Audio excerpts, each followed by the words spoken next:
Definitely manage what we have.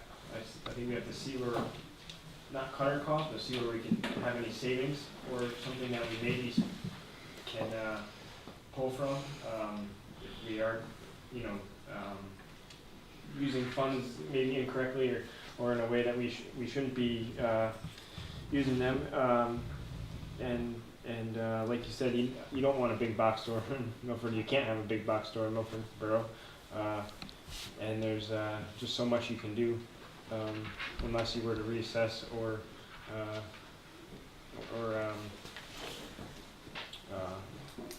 take a look at other possibilities.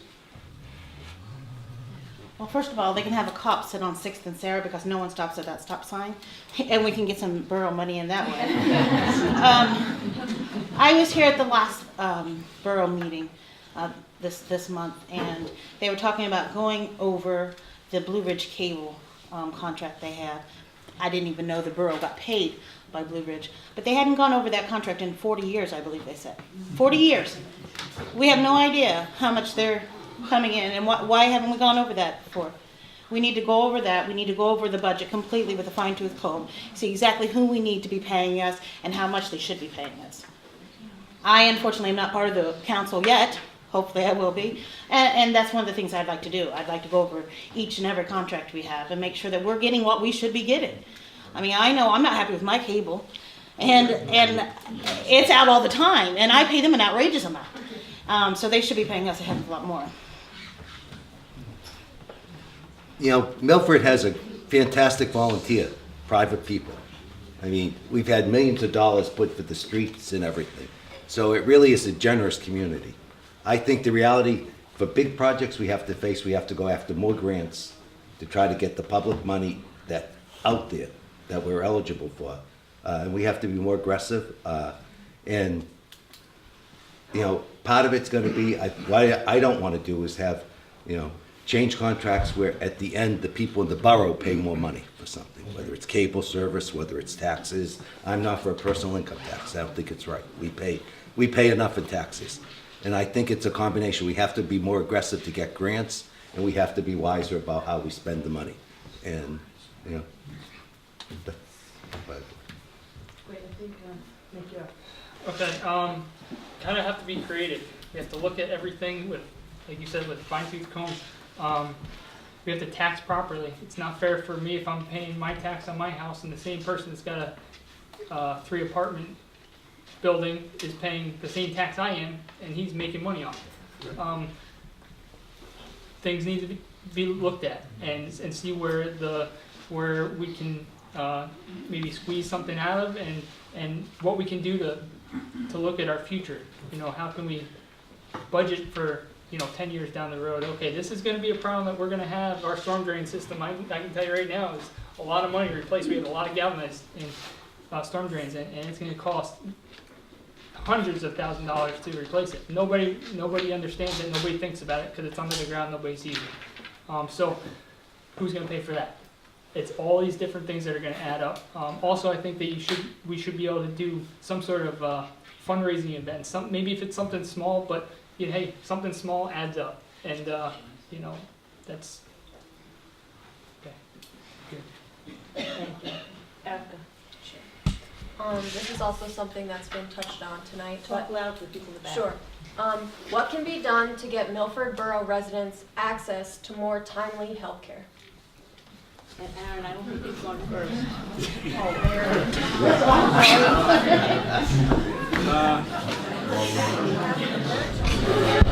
Thanks for giving me an easy one.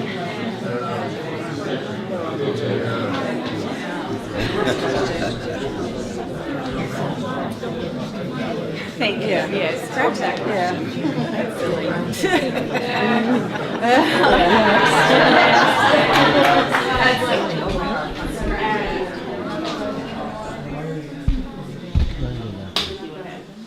All right, so me as a business owner, I own a company. I know how hard it is to have health insurance for your employees, even for your families, or even for myself. I think it's a really important. I don't exactly know how we are going to do that as a community without looking into other organizations. I know I'm the vice president of the Chamber of Commerce, and that's one of the things that the chamber can offer, or other organizations can offer discounted health insurance, which is really not that much of a discount. But I don't honestly know how we're going to do that in our own community or our borough. Clearly next. I mean, really. Yeah. Keep going. Yeah. Ask that question. I was about to say, there's not another thing the council can do with that. There's not. Good answer though. You said. So it. Kim, do you want to answer? Again, no, I don't think that's really a question for the council. It's not something for us to. Luciana, you want to pass? I'm gonna pass it on. You want to pass? Can you ask the question one more time? Sure. What can be done to get Milford Borough residents access to more timely health care? Oh, time. Timely healthcare, meaning police, or ambulance? Yeah. Okay, that's what I thought it was. Right. Okay. So wait, so No, I mean, you still want to pass? I mean, you didn't answer.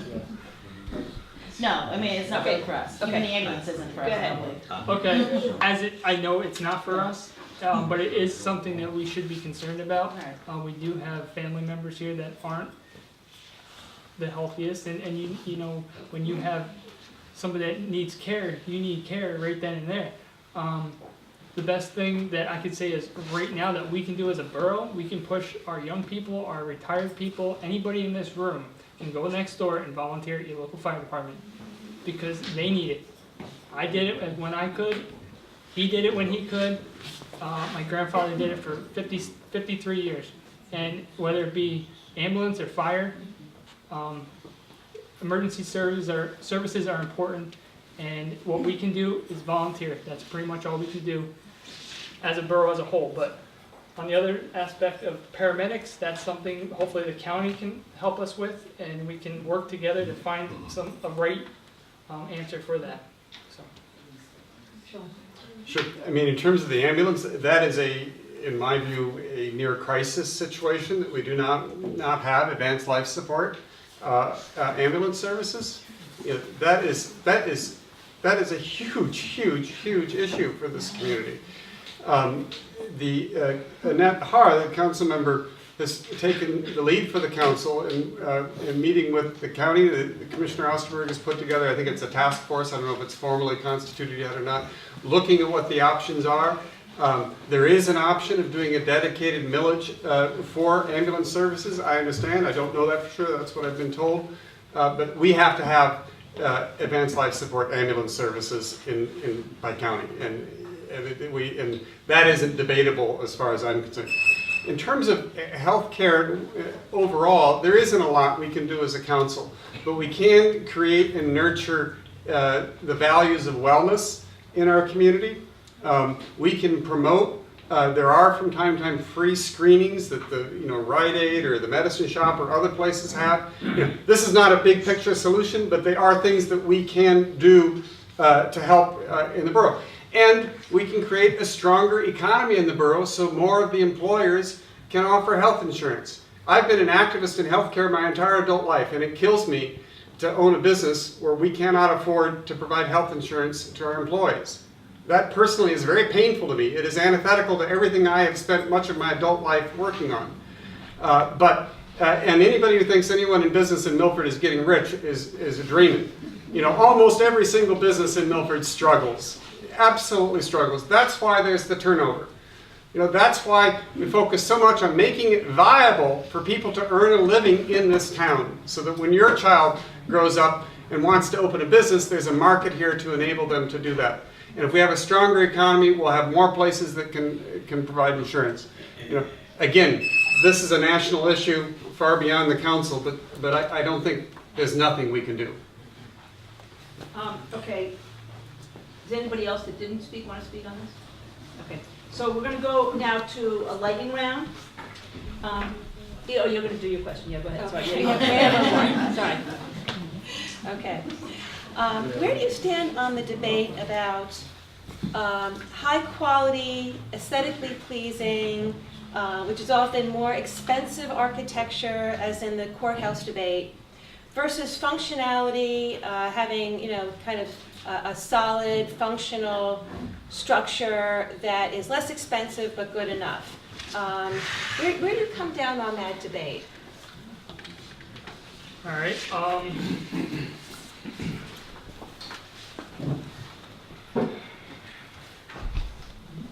No architect, so I don't know where you need to find the even ground. You need to look at our town and what we have and keep it the town that we have and what we all moved here for, what these businesses have opened here for, and make sure that legacy lives on.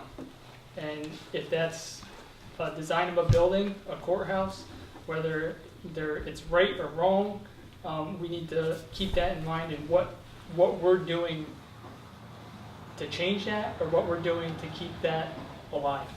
But also good qualities, making the borough, I don't know, that's a hard one to make. But yeah, I'll pass on that one. Yeah, okay. So I reject the premise that you have to choose aesthetics over functionality or cost.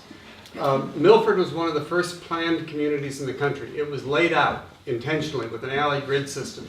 That was probably more costly at the time, initially. But it was good design, and good design over time pays for itself. It depends on the window that you're looking at. We're the birthplace of the conservation movement. Conservation is good design. It's good planning. The courthouse was not about a cost issue over this or that. That had almost nothing to do with it. It was about scale. It's a building that is wildly oversized for what we needed, in my opinion. Others disagree. And it was about the location and tearing down 4 buildings in the National Historic District. That's what the courthouse battle was about. It was also about jeopardizing Milford's principal asset, which is its historic charm, that historic nature, about putting something in the middle of the National Historic District that was going to take down 1 contributing building to the National Historic District, at one time 3 other buildings in the district that weren't contributing structures. In my view, that was going right to the heart of Milford's big asset, and I can't look at it without cringing. And by the way,